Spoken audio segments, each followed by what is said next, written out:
friends, this is Trish, and welcome to Teacher Therapy. In today's interview, we'll be meeting with Michelle, who I interviewed this summer, and she's talking to us about the reason she finally decided to quit teaching. We discuss a lot of topics, such as the difficulty of teaching post-pandemic. We also talk about the difficulty of teaching through personal trauma and grief, and also some of the effects of secondhand trauma and compassion fatigue when working with high-need students. And I think this will be a topic that resonates with a lot of people. I hope you enjoy today's interview. What was it like returning to the classroom after the pandemic? It was just crazy. So to see how on social media, like everybody is trying to blame the pandemic for the things that's happening and the challenges that's happening in the classroom now. Like, yes, some of it is true, but the bottom line is the pandemic really just magnified and intensified the problems that were already happening within the classroom. And so when I came back, because a lot of those children missed the basic foundation skills that they would have gotten in a classroom setting because they were learning virtually, they were very limited in things that they could do. So for instance, like missing those basic foundation skills, phonemic awareness, when they were learning virtually, a lot of kids missed that phonemic awareness lesson. Like they didn't get taught those things. So therefore they have trouble basically reading and understanding, comprehension skills, writing, because they were virtual. So they were doing everything computer based. They didn't put the pen to the paper to be able to build up the stamina or those writing skills to be able to write as long as necessary, or to even be able to formulate complete sentences. And so going back, I see on social media a lot of people talking about how they've noticed that post-pandemic, a lot of children cannot read. Well, again, as I said, yes, that's true. But beforehand, a lot of children couldn't read either. It's just worse now. And so I had a small class size. So the school that I work at, like we typically have small class sizes. I had the smallest class. I had the smallest second grade class. My partner had maybe 20 kids, maybe 19, but I only had 14. And of the 14, 5 of them could not read. Like when I say they could not read, they could not read, like even 2-letter words. And it's just like, wow, 2-letter words. Like, I mean, we teach phonics skills now. So like teaching how to stretch the sounds out or all of those things. But because they missed it, it's just like, how are you in second grade and you can't even read or recognize a 2-letter word, So it's crazy. And even with the lack of reading ability, that also stunts comprehension. So if you can't read, now some children are the exception. You may be able to read something to them and then ask them, well, what is this talking about? Or what did this say? And they can tell you. But the ones that I had, a lot of them, because they couldn't read on their own, their comprehension wasn't there either. So that was a challenge as well. So it's just like, because of I don't even know what it's because of, like if it's due to No Child Left Behind, if it's due to differentiation or inclusion, not differentiation, but maybe inclusion and having everybody in one setting. You're still expected to teach grade level content, which is impossible. If you're in the second grade and you cannot recognize a 2-letter word, or even read on grade level, how am I going to teach you second grade content? So it really has been a big challenge, like going back since the pandemic and trying to teach in the ways that they want us to teach, even down to their basic stamina, being able to write, like I said, write a sentence. You ask them to write a complete sentence and they're like, oh my God, my hands hurt. Or wow, this is too much. Like you write 3 sentences on the board and ask them to copy it. They're like, oh my God, that's too much. Or that's a lot to write. And it's just like, it's 3 sentences. How is that too much to write? But because they're not used to writing with physical pen and paper, they don't have the necessary skills built up.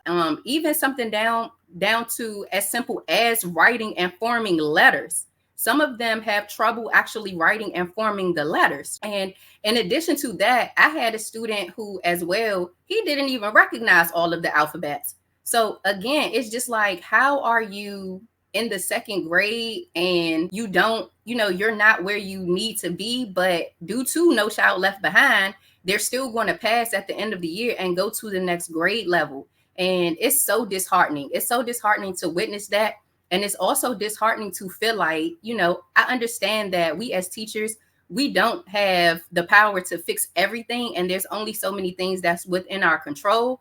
But at the same time, just as a human being, knowing and feeling like you couldn't help a child out or anybody out, it puts a bad taste in your mouth to feel like, you played a role in their lack of ability or their lack of like learning, and still knowing that this isn't going to stop. They're going to keep getting passed on to the next grade. And at some point, they're going to become an adult. Once they're an adult, like, what type of skills are they going to have? If you can't write a complete sentence now, if you can't spell, like, how are you supposed to fill out a job application? Definitely. When you mentioned the stamina, I thought of the time that I started teaching fifth grade, and I came in so excited because it was, a brand new English program. And I was thinking, I'm going to have the kids write an essay a week, but we're going to break it down where maybe they do a paragraph a day, which is like 3 to 5 sentences. And I remember the other teachers looking at me like I was crazy. And they're like, that will never happen. They were like, you will be lucky if you can get a 5-paragraph essay in 2 months. And I'm like, no way. Like, these kids, even for homework, they can do 5 sentences a day. It'll be so easy. And they're just like, you'll see. And I remember trying to get them to just write a few sentences to make a story, and it was like pulling teeth. And so I think, those kids just go on to fifth grade and then middle school and then high school. And, that's how we're having students graduate that cannot write a basic 5-paragraph essay. And I'm hearing from a lot of college professors too, saying that as students are coming in, they absolutely have no writing skills. They, don't know what a thesis is. They don't know how to conclude a paragraph. And so it's easy to see that, this is starting really young, and it's turning into a crisis for sure. Yes. And I taught second grade. So again, like, these are the basic years. So something as simple as being able to even form a complete sentence, knowing to capitalize the letter or the word I, like when you're using it as a word, when you're talking about yourself, putting a period at the end of a sentence, like those basic things, they do not understand that it's necessary and that it's a part of the writing process. And so post-pandemic, like, they're struggling with so much. Like, they don't understand basic things. A lot of them didn't even know their birthday. Like, they may know the month and the day, but they don't know the year. So if you don't know the year, you don't know your birthday. Like, that's still a part of your birthday. Like, and that's a big challenge as well, because a lot of the times when they're logging into the computer, the password is their birthday. And so you have to constantly stop and check the computer or log in, or if you don't have access, maybe reach out to one of your colleagues and say, hey, can you give me this person's password? Which it would be so much easier if they just knew, their birthday. And again, these are not kindergartners. These are second graders. So how are you not teaching your children their complete birthday, not just the month and the day, their complete birthday, including the year as well, so that they can, need it, have it whenever they need it. Yeah, I totally agree. I remember being shocked that 6th graders not only didn't know their home address, but sometimes they didn't even know the state that they lived in. And so, yeah, these lack of skills are just turning into a snowball for sure. So let's kind of chat about maybe behavioral problems, emotional regulation, because I know, teaching English, the big thing that all of the professional developments would say is you have to have small groups, you need to differentiate, you need to, have one-on-one instruction. But the problem is if you have a class full of kids that aren't behaving, that becomes almost impossible. So what was your experience with that? Luckily, I didn't have very many behavior problems. Like, I only had one. And so it wasn't that big of a challenge, but I have been in a place, like, as I discussed the last time I was on here, where behavior was an issue like that. And it is impossible to teach at times. Like, when you have so many students that are just acting out, it's a disruption. It's such a disruption, and it's a distraction to the students who are trying to stay on task. And differentiating is a whole different beast. Like, if the children cannot perform, there's only so many differentiating strategies that you can perform in order to try to get them to understand whatever the necessary task at hand is. So for me, because I had students that, again, were not where they were supposed to be and that just could not read, a lot of times I would try to give them graphic organizers, which is something that, you know, they suggest a lot. Well, why don't you try a graphic organizer? Why don't you try a graphic organizer? But again, the problem with the graphic organizer is that if you cannot read, you don't even know what the graphic organizer is saying. So at some point, it's just like, what am I supposed to do? Just give you pictures? Like, and again, even with the pictures, how are you supposed to understand what to do? So basically, it's like I'm doing the assignment for you. I create the graphic organizer, and then what I would do, I always had like a dry erase whiteboard and a marker with me. So I would just talk to them and I would read whatever the assignment was that they were supposed to complete and read basically the graphic organizer to them and have them fill in their answers as I was reading it to them. But I would write it on the whiteboard, and then on their paper, I would just have them copy it down on their paper. But at the same time, I still felt like they weren't learning because I was still basically doing it for them. You know, so I don't know, but differentiating, that's a whole different beast. And in my personal opinion, like, I'm really just going to be honest, I feel like differentiating is a waste of a teacher's time, because when it comes time for them to take state testing, the state test isn't differentiated. They're still going to get grade level content on the state test. So it's really nothing more than just to add an extra layer of stress and extra work onto the teacher's plate. Yeah, that also reminds me of that same year that I taught fifth grade. I had about maybe 6 or 7 English language learners, and they had just come to the country and they didn't know any English whatsoever. So it kind of reminds me of the same scenario. I'm like, how do I communicate? How do I get them to do a grade level fifth grade English assignment and read the novel and, write an essay when they don't know any English? And in my opinion, instead of being in my class, I thought that they needed small group time, with the English language learner teacher. And so I just think that there's so many impossible tasks being dropped on teachers. And when it comes to students that, even if they do speak English, their grade levels behind, I think without parental buy-in and help, it becomes impossible. Because I like to, think of it as training for the Olympics. It's like, if you want to get an A in PE, that's going to be different than training for the Olympics. But when you're years behind, it's like you have to have the mindset that I need to catch up. I'm going to have to work harder. And that involves working outside of the classroom. That involves working at home. And I just think it gets to be nearly impossible without that home reinforcement to be able to catch students up. There's just not enough time in the day, and we're doing multiple different subjects. And so I just remember being so frustrated with the lack of enforcement for homework, because otherwise I felt like they were giving me an impossible task. They were saying, make these students Olympians, but they don't need to practice. They don't need to do the work. They don't have to, lay aside anything else to learn. And I just think it also comes a lot back down to, maybe parents not prioritizing these things, and they're just not worried about it. It's just, and there's probably reasons for that, but it still makes it impossible for the teacher. Absolutely. And I've had that conversation with parents over this past school year. And a lot of times the parents don't take accountability. Like, they just try to blame you as the teacher. Well, what are you doing as the teacher? My child can't read. And it's just like, I just got your child in August. So if your kid is in second grade, at this point, they're 7 or 8 years old. What were you doing up until this point in time? Like, it can't be my fault that your child cannot read. And it's just like, what are you doing at home to reinforce what's being taught in the school? Like, just as you said, it's impossible because it's not enough time in the day to simply continuously cater to students whose needs are so large. Like, it takes away from the students who can perform, and it's not fair to them. And I think, again, it just puts a lot of stress and a lot of unnecessary burden on the teacher. Like, inclusion, I think that they don't understand that, again, we are trained professionals. We are all trained in a specific content area. Like, if I don't have the tools that's necessary to be able to cater to a child that's in a way that's needed in terms of them performing lower than what I'm professionally taught to teach them, then what am I supposed to do?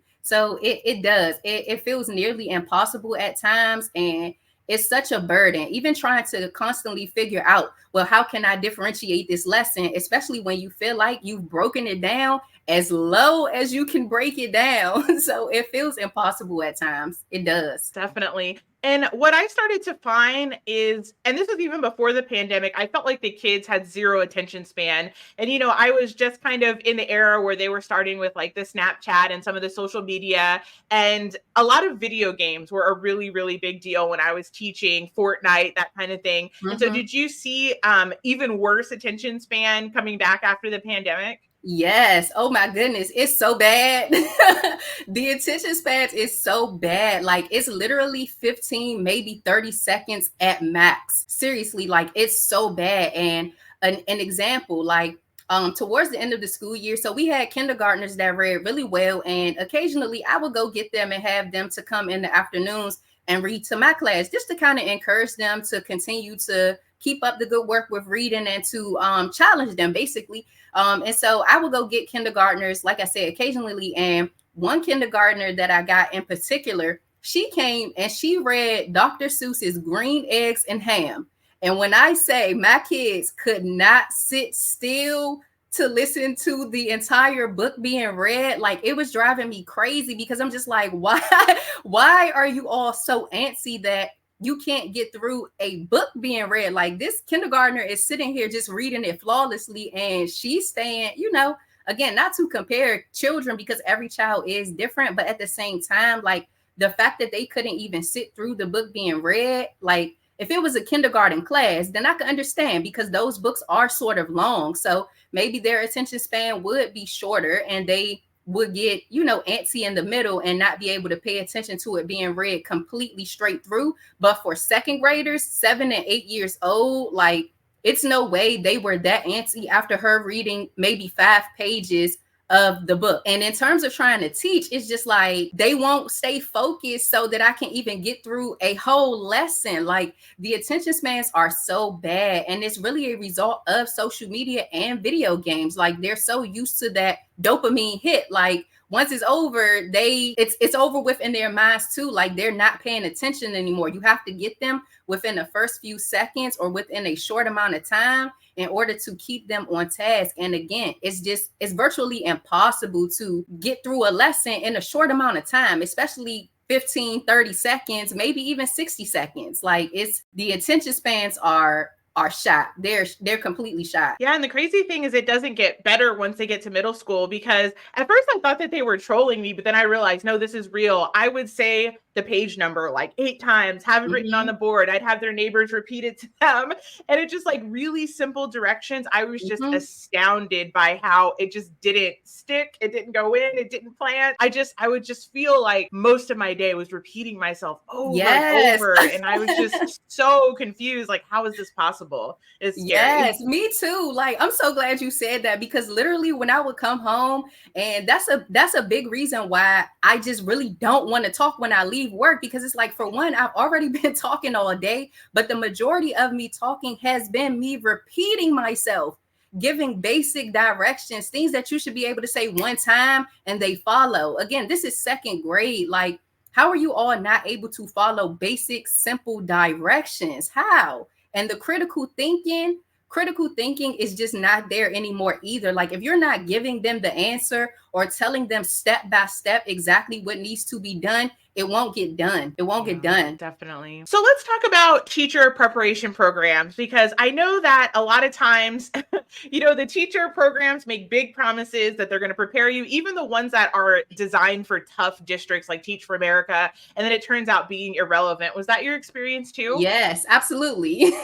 And I'm so glad that you brought that up, because honestly, the teacher prep programs do not prepare you for real life teaching. So I did 2 different programs. So originally I started a program back in 2016, and they were partnered with Johns Hopkins. So we took classes through Johns Hopkins School of Education. And during that time, if my memory serves me correctly, I was the only one that was actively working in the classroom. The rest of my classmates, they had worked with students, or children through other routes, like maybe summer camp or maybe mentoring programs or those sorts of things. But they didn't necessarily have direct classroom instruction experience. And so a lot of times, because I was already familiar with the actual classroom process and what it was like to teach, because during that time I was an aide. So I was, like I said, in the classroom already. During classes, when we would go to take our classes or whatever, I would literally be in there looking around like, why are y'all teaching them this? Like, that is not going to work. And again, I was at a Title I school at my old school. So I feel like that's something else also, like, not to separate anybody or any of those things, but I feel like if there's going to be programs that's strictly to teach the teacher how to teach and cater to the needs of a specific demographic of kids, then you need to have programs in place that's going to do just that.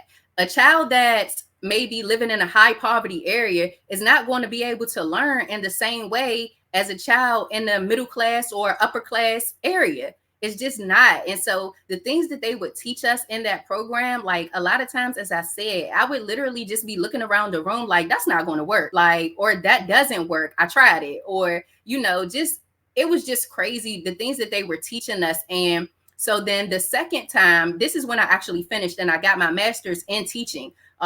This time was a little bit different. I did still kind of feel like it wasn't preparing us, or maybe speaking directly to the needs of every demographic. But the second time around was a little bit different because it was a program that was strictly for teachers. So everybody that was in the program this time, they were already teachers. So we were already in the classroom. We all had our own experience and have been teaching for years. We knew what would work and what wouldn't work for our students.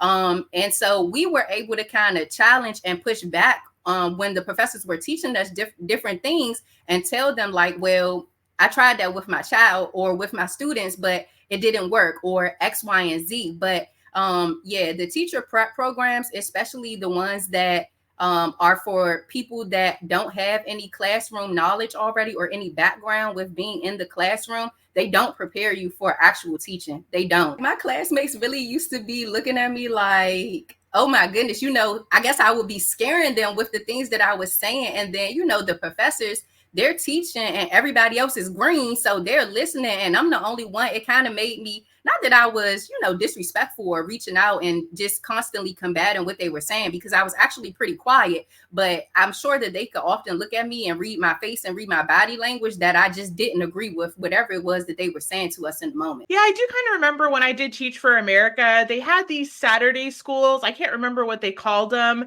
And it was supposed to be like that, but I felt like they just gaslighted us the whole time. Like their answer to everything was, oh, well, if you have high expectations, you know, it's going to work. Or, oh, you know, if you have a good, strong teacher persona, then you're not going to have any problems. So I think people kind of learned eventually not to share their real problems because they were just going to get, you know, basically shamed publicly for being a bad teacher. And I think that that's the experience a lot with professional developments too. It's like eventually teachers just stop asking questions because they know they're going to get a canned answer. And the truth is the administrator knows that they probably couldn't come in and do the job better than the teacher. So they just give these pat answers and people just learn to suffer and struggle silently. And maybe if you're lucky, you have some teachers that you can share real stories with, but it makes for a rough experience. Yes, it really does. And I think that that is a lot of the problem as well. Like the policies that are being written to, and then these programs and all of these other things that are supposed to cater to teachers and help make them better professionals in that area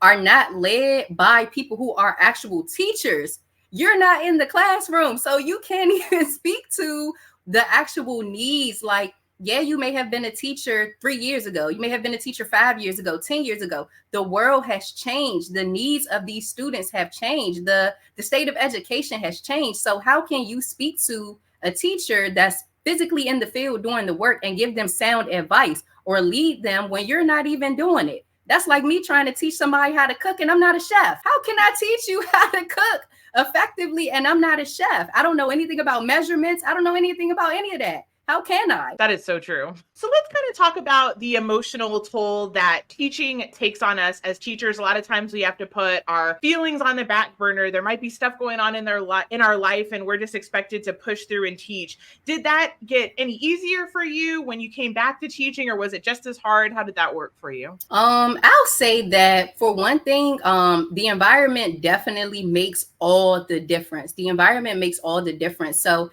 the last time I was here, like I spoke about how just traumatic and how tense the situation was in my old building, which ultimately led to a lot of the stress that I was carrying around. And so this time the environment was completely different. Everybody was friendly. Everybody was really, really helpful.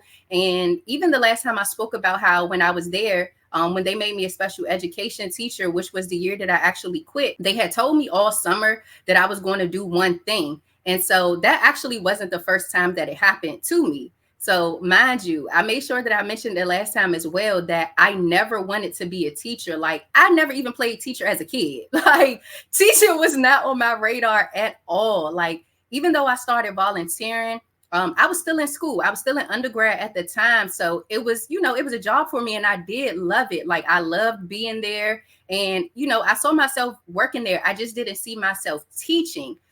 So once I became an aide, the principal, so the person that was the principal when I first got there that I said was my teacher, she actually left and went to another school, maybe my second year. And the guy that was the assistant principal became the principal. And he was the one that asked me like, hey, like, you don't need to be an aide. Like, you're too good at this. You need to be a teacher. And originally when he asked me, I said no. So that year I didn't even start teaching. I didn't start teaching until the next year. And that summer, again, this is the summer before my very first year, they told me all summer that I would teach first grade. So mentally, I'm preparing to teach first grade. The first day, literally the first day, it was like 7:30 in the morning, the first day of pre-service, the principal calls me and says, hey, you're going to teach fourth grade because of X, Y, and Z. And I'm just like, what? How does that make sense? Like I was mentally prepared to do one thing. And so that was a layer of stress. And then also just in terms of the way that they carry things. So I remember one time I had food poisoning. And so I woke up and I notified the assistant principal, like I was sick all night.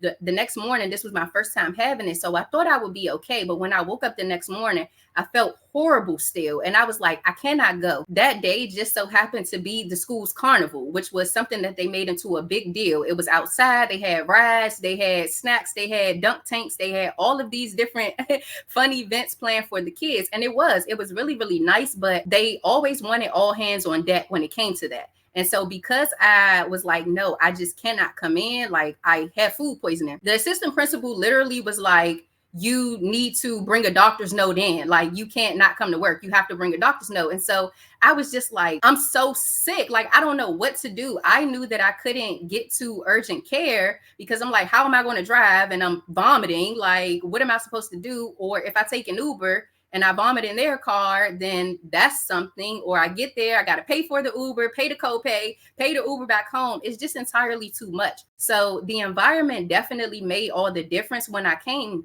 to the school that I currently work at. I was experiencing a lot of things. And I started there on the heels of a lot of traumatic events that I had been experiencing anyway up until that point. And so when I got there, because of the things and the ways that the principal and the assistant principal ran the building at the old school, that trauma was still on me. So a lot of times I would be afraid to even speak up and like ask for what it was that I needed. And I always felt anxiety when I had to go to the principal and say like, hey, I'm sick, or hey, like my mom is in the hospital and I need to go, check on her or take care of her. So basically when I first got there, she had just come home from the hospital. She had been in the hospital since August. So I got to the school at the end of October. So she was sick. Basically, she had like a brain tumor that was pressing up against her brainstem. And so I dropped her off at the hospital in August to get surgery so that she could have the tumor removed. Well, it was only supposed to be one surgery, but the one surgery turned into 3. And the third surgery actually took place on my birthday. So that was challenging as well, because it's just like, I don't even know, like what what's going to happen? Like going to the hospital and sitting and fighting through rush hour traffic and sitting in the hospital room and watching her just be hooked up to all of these machines and looking like I've never seen her before. Like it was mentally and emotionally exhausting in itself. So to still have to go to work every day. And at this time, I wasn't at the school yet. Like I was doing some work with 4-year-olds. And so I'm still working with children, but when I was there was a little boy that, in my opinion, his parents didn't spend enough time with him. So he was looking for that attention, and he literally screamed. He screamed all day from the time they would drop him off until they came to pick him up. And I don't mean a little scream. Like I literally mean screamed at the top of his lungs all day. Like when it was time for him to take a nap, he would lay down and he would take a nap. I'm pretty sure it's because he was tired from crying and screaming all day. Like the kids at some point would sit there and have to cover their ears because they were so tired of listening to him scream. So for me to have to sit through that all day, knowing that in my mind, I'm seeing my mom in my head, like, I don't even know if she's going to survive. Like it was such a major challenge. And so when I got to the school that I'm at now, she had just come home from the hospital because I didn't do that work very long. She had just come home from the hospital about 2 weeks prior to me starting. And so again, like I said, the environment made all the difference because the principal never made me feel bad for asking, like, even if it was in the middle of my class and I had to go find somebody and say, hey, can you watch them really quickly while I ask if I can leave? He always was like, go ahead, like, make sure that you're taking care of your family. Like, that's your priority. Like, yeah, you're at work, but go ahead and do what you need to do. So that was something that I was really grateful for. But at the same time, like experiencing challenges in your own personal life and constantly being expected to put all of your things on the back burner to show up and meet the needs for others all day long is so challenging. It's so challenging. And at the time, I was experiencing a lot. Like this past 2 years, I've experienced so much trauma that having to still show up and go to work every day, like it's nothing but the grace of God that I did not lose my mind. It's nothing but the grace of God that I was literally able to show up and still be pleasant and still be kind and still be loving and still teach in the way that was needed, because it was definitely hard. And you have these kids that are coming in with all of their trauma, with all of their challenges, like students coming in every day. I had one kid that came in every single morning with an attitude. And it's just like, I got my own stuff going on. So to have to know, like, I'm gonna have to go in here and this kid gonna have an attitude and I gotta put my stuff to the side to try to talk them through their needs. Like, it's such a challenge. And even at my old school, like I talked about how the environment, like it was a high poverty area. And I mentioned that I grew up in that neighborhood, and while I was working there, I still lived there. So not only were they experiencing trauma, I was still experiencing the trauma from the neighborhood as well, on top of me experiencing it in my childhood and now having to help them through it. So it's like, it's a never ending state of survival mode, having to constantly show up and just put all of your things to the side to meet the needs of others all day long. And that's something that I don't think people take into consideration, understanding that we're still human. We are not robots. We have needs, we have feelings, we have emotions, we have things that we're trying to process as well. So having to constantly do that, it's a challenge. And at one point, there was a situation where I was processing, my mom, just thinking back, because again, by this time, when I started at the school, she was already home. And so at times my mind would roam and I would just try to process like, wow, I really just watched that for the past 2.5 months, on top of her now being home and me seeing the challenges that were still happening as well. Like she had to go back and forth to the hospital for quite some time when she first got home. And so at some point, I remember one time specifically, I was in the middle of trying to process, as I said, everything that had already went on. And a parent called me because her student was, typically a good student, but towards the middle or the end of the year, I'm not sure if she was experiencing any changes in her life. And she started acting up occasionally. And so the parent called me. I guess the kid went home and, the parent asked, how was your day? And they told how their day was X, Y, and Z. The parent heard something that they didn't like. And so the parent wanted to know what went on. it's like 8 p.m. The parent called me. So again, I'm in the middle of processing what I'm trying to get through. I didn't answer the phone. The parent left me a voicemail, which triggered me because I'm like, oh gosh, now I got to listen to this. So I didn't listen to it. She sent me a text message. I didn't respond to the text message. She sent me a class dojo message. Now that's 4 times you tried to contact me while I'm in the middle of processing everything that I've already had to decompress all day long in order to show up for your child. Like, it's so heavy. And something else that I think people don't take into consideration is the fact that, again, we are human. A lot of times we've experienced or are currently experiencing some of the same challenges that our students are experiencing. And that's why I mentioned my old school, because again, as I said, like, I lived in that neighborhood as well. So if something happened in the neighborhood that involved police activity, now, not only am I seeing it at home, when I get off work and I go home, I still have to see it again. And it's just like, it's hard. I've already had to do it. Or you have students coming in talking about abuse. So like, if you have a student, for instance, that come in and tell you that their parents are putting their hands on them, like they're physically abusing them, and that's something that you went through, now you're triggered.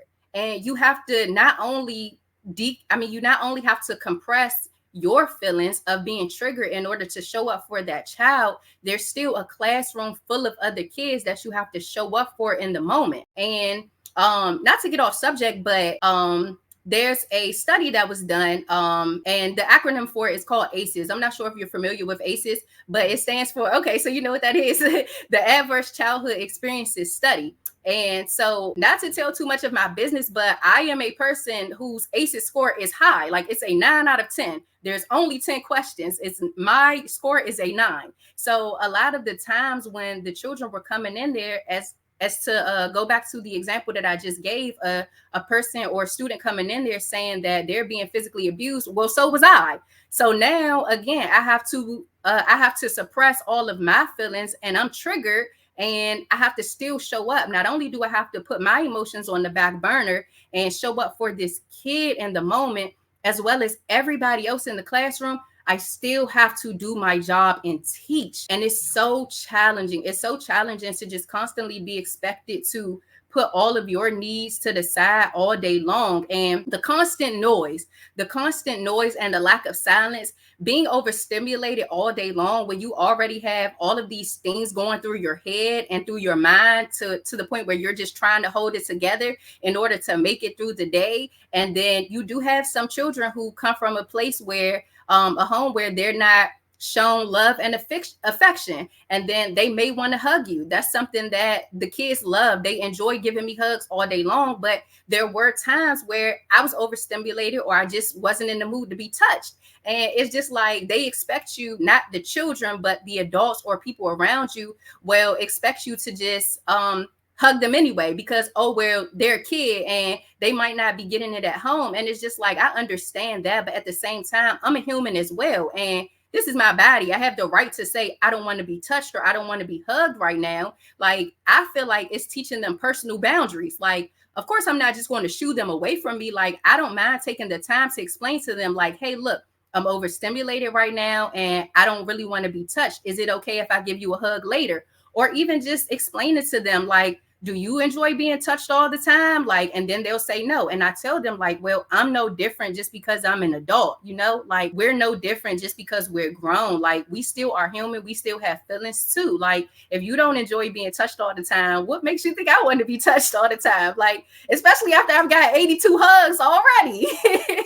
It's like the constant, oh, well, they're kids, so you should do it anyway. It's just like, what sense does that make for you to constantly expect a person to put all of their needs on the back burner? And so something even as simple as them coming in talking about maybe they grew up in a broken home or they miss their dad, or, you know, they're constantly experiencing recidivism. Again, all of those things, my ACEs score is high. I experienced that as well. I grew up in poverty as well. I grew up in a single parent household as well. I experienced abandonment from my dad as well. Like, all of those things are very real. So to constantly have children, again, who very much need it, like, and again, it's not a problem, but I'm still human. Like, to have to compress and suppress that all day long, is such a challenge. And mind you, like, my situation was a little bit different when it came to the abandonment from my dad, because his family was present in my life. But at the same time, that made it challenging as well, because it was a constant reminder of, well, I'm around them, and they were absolutely, to this day, amazing to me. Like, they never mistreated me, anything. Like, I can't think of a time that they've ever mistreated me. They've never done anything but show me love 100%. But at the same time, the mental gymnastics that I constantly had to perform while being around them, it's just been traumatic, because even though y'all are doing y'all part, I had to constantly remind myself that they're doing their part. Like, they're not in control of him. Like, they can't make him be present for me. But at the same time, it still caused me to feel out of place a lot, because I'm still here and I still see, y'all. At times I would see him, and because we would have like family functions a lot, he would show up, but the interaction was very little, which again, is challenging. Like, a lot of the times, if we did interact, it was more so because maybe someone in the room told me as the child, well, hey, why don't you go speak? Or, hey, why don't you go give him a hug? And it's just like, you don't even understand how that burdens or weighs down a child, because 9 times out of 10, the child already feels like it's their fault. And so by you saying, why don't you go speak, or why don't you give a hug, that's doing nothing but reinforcing, hey, this is my fault and I'm supposed to be the one to fix it, which is impossible.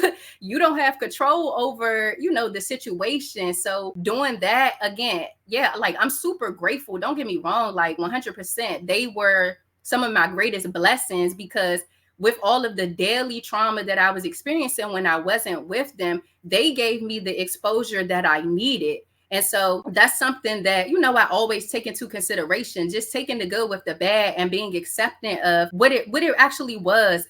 But again, like, it still required a level of maturity, a level of mental and emotional maturity that at times as a kid, I just did not have. And so even as an adult, like, at times I just do not have it. And so having to show up even in that aspect and still, be present and teach. And God forbid, you have a student that comes in and says they're being touched inappropriately. Like, again, my ACEs score is very high. I was touched inappropriately for years. And you ask the child, like, hey, did you tell your parent? And they say no. Now I'm triggered because I never told mine either. And it's just like, I still have to show up and put all of those things on the back burner to now do what's necessary in this moment for this child, as well as everybody else that's in the classroom, and still teach. And God forbid, this is the day that you have a random observation. You're already not in your right mind. Like, what are you supposed to do? What are you supposed to do? So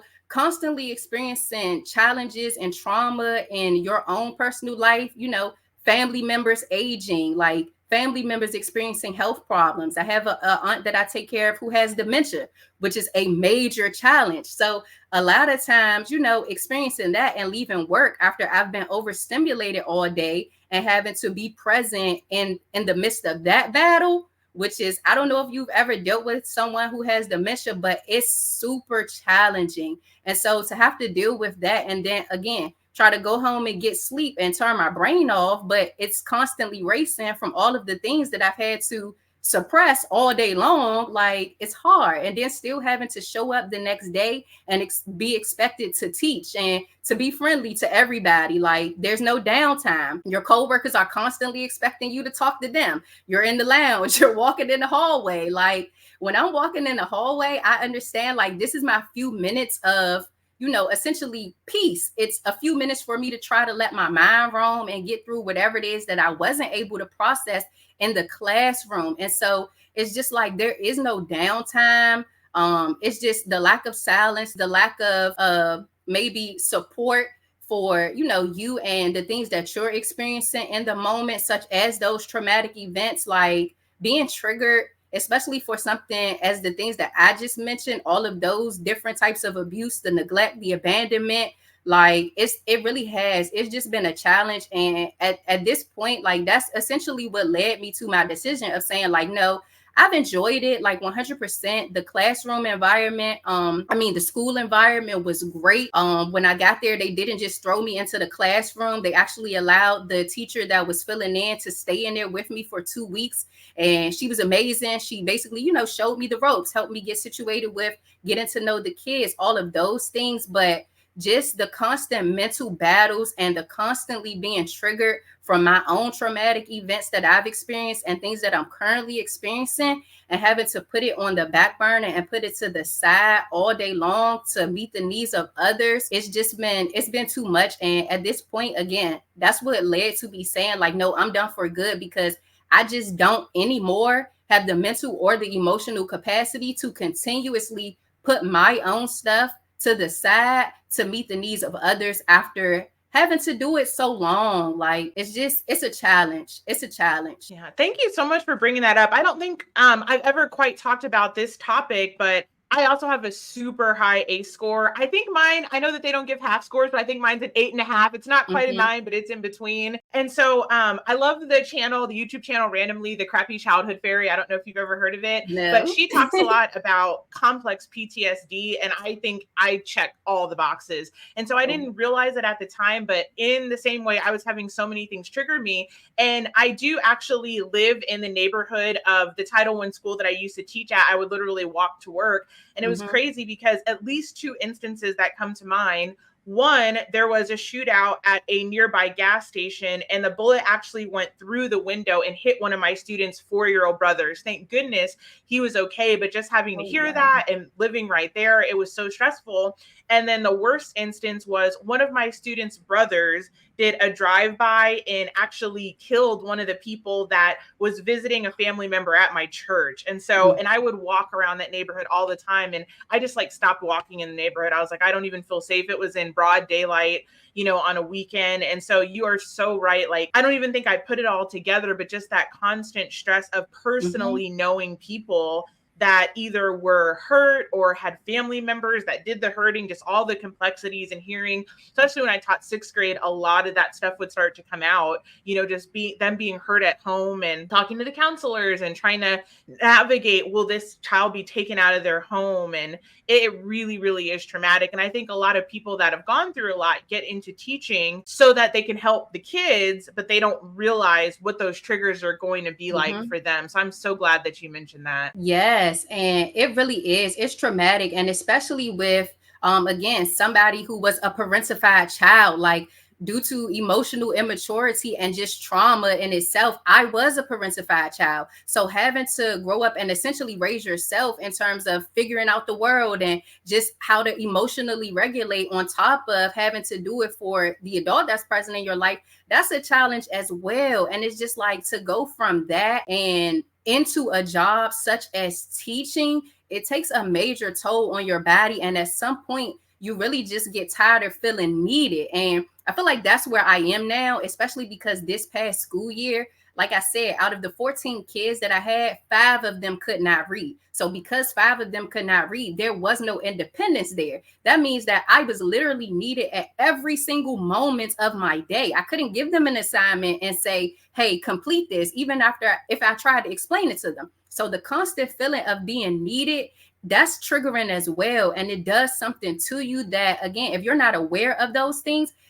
you won't understand what's happening or why you're triggered or why your body is experiencing all of these things. And that constant state, as I said, it feels like a constant state of being in survival mode, which leads to other things, health issues, mental issues, diseases in your body, all of those things. And it really plays a part in that. And I don't think people take that into consideration, like how hard it is at all, especially to go from being parentified into a job such as teaching, where you're constantly still needed. It's just a challenge. Yeah.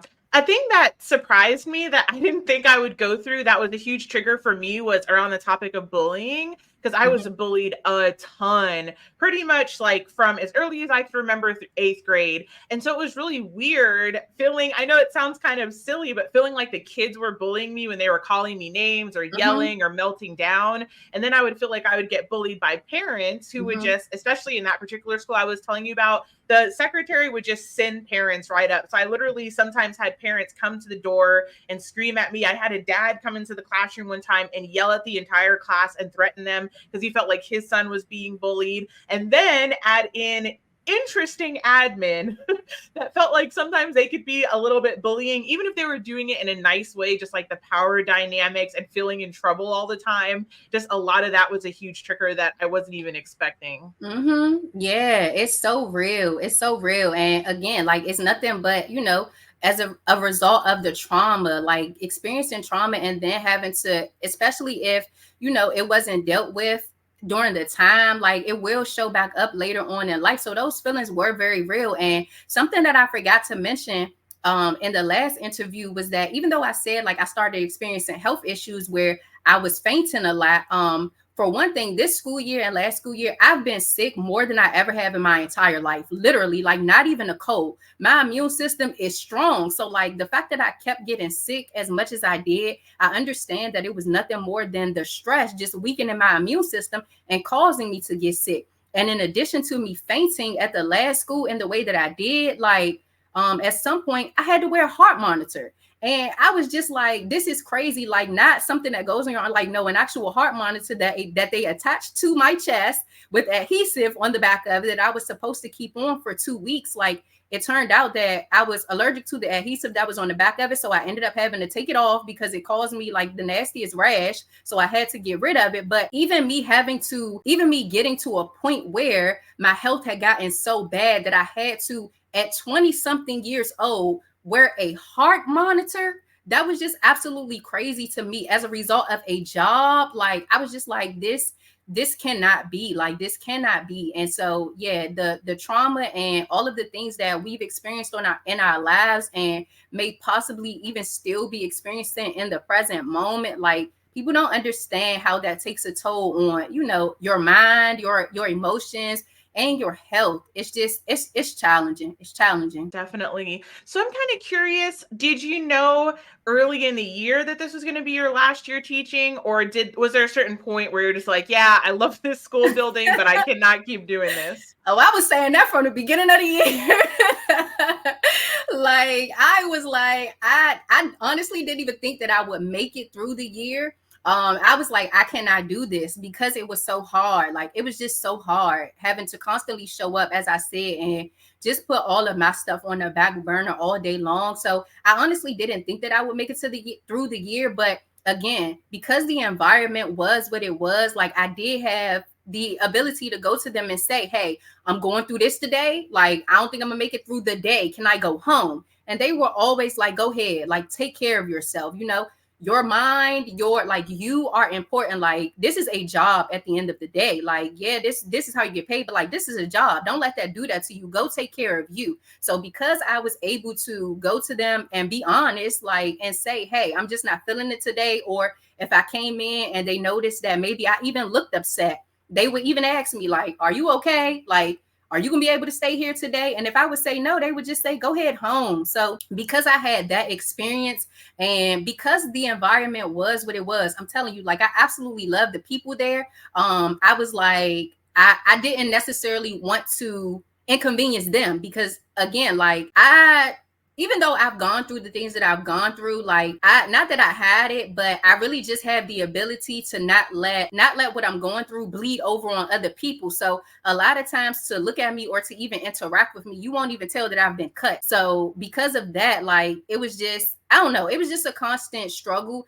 So to be able to be honest with them, as I said, like it made me go ahead and stay. And again, thinking about the inconvenience that it would have been to them to even try to find somebody in the middle of the school year, I was like, let me go ahead and just stick it out. But honestly, I really didn't. I didn't think that I would be able to make it through the school year. And I was honest with them about that. Like I told the assistant principal that up front, like, I don't know if I'm gonna make it through the year. Like, I'm just ready to be done with this. And yeah, so So I know that a lot of people try to guilt teachers when they're leaving. They'll say, "Oh, they need you. You're a hero. You can do it." What would you say to a teacher that kind of feels like maybe teaching is not the right career, but they're getting guilted? Like, how would you encourage them? I would encourage them by saying, take care of you. You know your needs. You know what you're experiencing. You know what's going through your mind. You know what your body is telling you. Take care of you. Don't let those people gaslight you into staying in something that you know is not best for you. That was something that happened to me before I quit. And that's why I said I didn't tell anybody that I was leaving. But when I did leave, I even had somebody say to me, and this person knew in real time everything that was going on that I was experiencing because we talked a lot. And even when I quit, they still said to me, you shouldn't have quit your job. And it's just like, how is it possible that you know everything that's going on and you still said I shouldn't have quit? Like, how does that make sense? So to the people who are experiencing these different things and they feel like teaching may not be best for them, do not listen to them. Do what your gut is telling you. Do what your mind and your heart is telling you, because those are going to be the same people that aren't there for you anyway. You're not going to be able to call them and talk to them and tell them about your day because they don't understand what's going on. If you're not in the classroom, you cannot possibly understand a teacher's sentiments at all. Like, I don't care how much you work with children throughout the building, unless you're physically in the classroom, you don't understand. And I don't understand why people don't realize that teaching is a job, just like any other profession. It's literally what we do to make money. Like, if you wouldn't tell the cashier at Walmart or the greeter at Chick-fil-A, don't quit your job, like, why are you telling teachers don't quit? Like, we need them just as much as they need us. Like, it's not easy to constantly hear people saying, oh, don't quit because they need you and trying to guilt you into staying. But you have to do what's best for you, because ultimately you're going to be the one that ends up with the health issues. You're going to be the one that ends up with the mental issues. You're going to be the one that ends up with the emotional damage. It's going to fall on you. So do not listen to them. They don't know what you're experiencing. And I don't understand. Like, I just don't get it. I don't get it at all. So I'm curious how you're doing, Michelle. I know that there's been a lot of emotions this year, a lot of things that you've gone through. How are you feeling right now? We're filming in June. How are you feeling as the school year ends? Where do you see your road to healing going? Like, how are you feeling just about finally being done with teaching?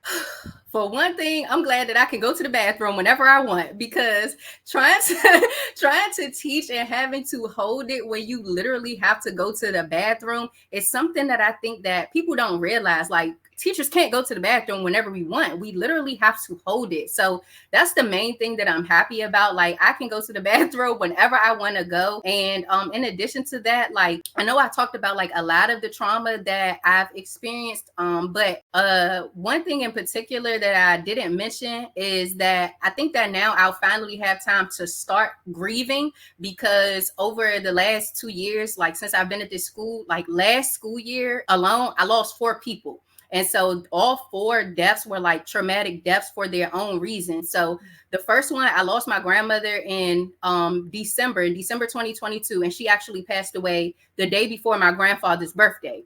In February, I lost a cousin, and my grandfather, he passed away in 2008. So he's been gone for a while now. But my cousin that passed away in February, she passed away the same exact day that my grandfather passed away. So that was another layer of trauma. And then in June, a few days after the school year ended, I lost my uncle. And this was one of my favorite uncles. Like, to this day, like, I've always had 2 favorite uncles, and they've been everybody's favorite uncles that's on this side. Like my Uncle Fred, my Uncle Butch, like, they're my favorite uncles ever. And so my Uncle Fred is the one that passed away. And so it was really random.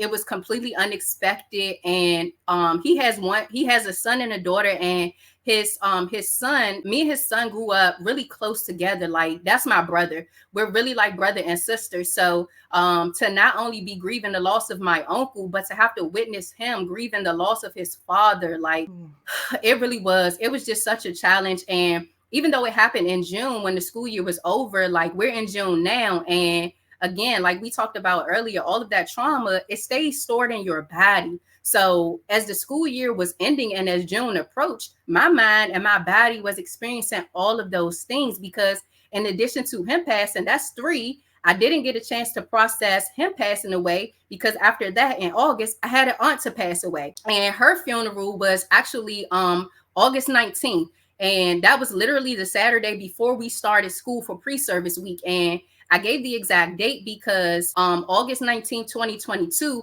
was exactly 1 year since I had dropped my mother off. 2023, August 19th, 2023 made exactly 1 year since I had dropped my mother off in 2022 to go into the hospital to have her brain surgeries. So I haven't had time to process anything. With all of those deaths, like I still had to show up. I still had to be present. Again, I still had to put my needs to the side and cater to the emotional needs of the children.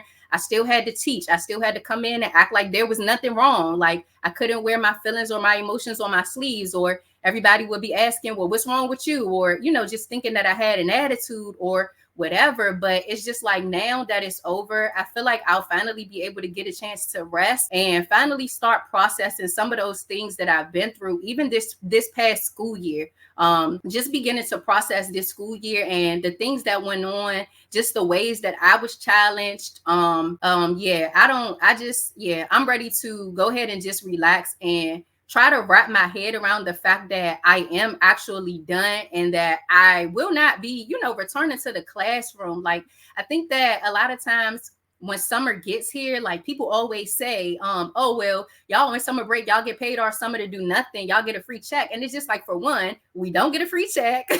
Like they take that money out of our checks all year long. Like it's not a free check. So we get an even smaller paycheck than what we are supposed to get because they're taking summer money out so that we can be paid over the summer. And so in addition to that, it's just like finally being able to even tell your brain that I am on summer break and being able to rest your mind and relax your body. It takes a while before you even understand and can process that, hey, I don't have to wake up and go to work tomorrow. So a lot of times, again, they think we just on summer break and that we're chilling or we're just resting or we're just having it up. But no, like by the time we even realize like, hey, I really don't have to go to work tomorrow. Hey, I really can rest. I don't have any lesson plans to do. I don't have any parents that's going to contact me. By the time we get through all of that, it's time for us to go back to work. So I think that I am doing okay, like emotionally, still a bit challenged, still feeling a lot of the trauma that I've experienced, not even just this school year or last school year, but again, my ACEs score is very high. So a lot of the trauma that I've even experienced in my life, I think that I'm happy about not feeling needed 100% of the time. I mean, aside from me having to, still be there for my aunt that has dementia, but the constant being needed from multiple people all day long, I'm happy that I won't have that feeling because that was so stressful to have to do.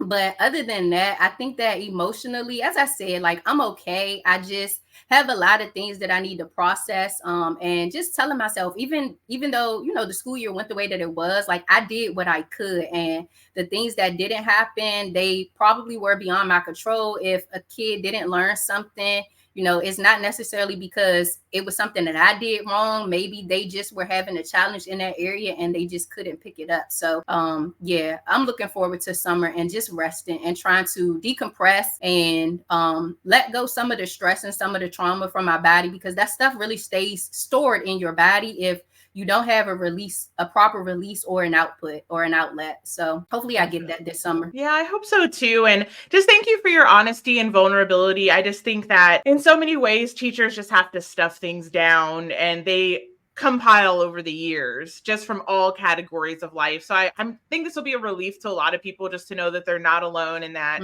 their feelings are normal. So I appreciate you being so honest. You're welcome. And I hope so too. Like, that's why I was like, let me just be honest about everything, because I know I can't be the only person feeling this way. And people are afraid to speak up and they're afraid to speak out because they know that there isn't very much support for them. So hopefully this reaches somebody. And like you said, let them know that they're not alone. They're not the only one experiencing challenges, and they're not the only one having trouble trying to suppress what they're feeling all day long in order to meet the needs of others, because it really is challenging. It's challenging. You're not crazy. it's challenging. Yeah, definitely. This just illustrates how there's such a mental health crisis, not only for the teachers, but for kids, for families. As a whole, I think schools need so many more resources than what they have. And I definitely think there needs to be more counseling available for teachers. Thankfully, I had a few school districts that offered, something called an EAP where you could get like 6 free counseling sessions, but I think that there almost needs to be full-time counseling support available for teachers just going through this, especially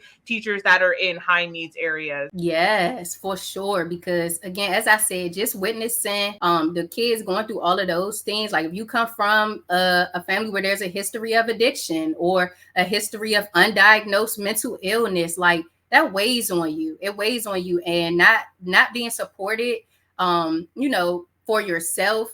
It's just like, how can I be of the most support, to the students? And yeah, it's more support definitely needs to be offered. More support needs to be offered, more compassion and more empathy. And when a teacher says they want to leave, not trying to make them stay there, because you ultimately don't know why they're saying they want to leave. You don't know. You don't know what's going through their head. You don't know what's in their heart. Like, you don't know the things that they've experienced that's causing them to say they want to leave, especially if they got in it in hopes of making a difference and in hopes of showing up for children in the way that they need to be shown up for. Well, Michelle, thank you so much for coming. I think that this is going to be therapeutic for a lot of people. Thank you again for your honesty. Audience, thank you so much for watching. If you ever want to interview with me, feel free to email me at teachertherapytrish@gmail.com. And if you've never subscribed, please subscribe, leave us a comment, and we'll see you guys next time. Bye for now.